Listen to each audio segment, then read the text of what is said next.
Alright, back again. Here's a map of the nature preserve. I hope you can see it.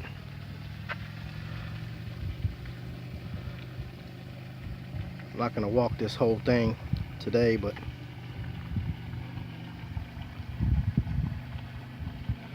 I do want to get some photography in while I'm here, so probably just shoot a few things I know that are here.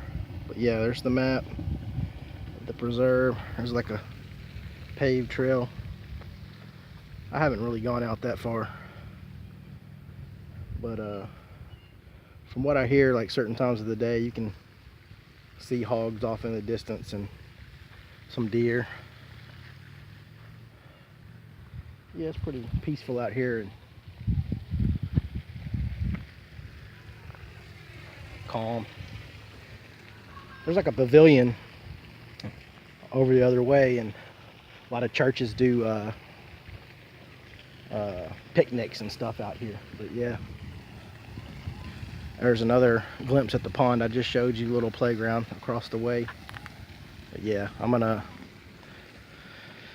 do some photography out here in a few minutes. All right, talk to y'all later.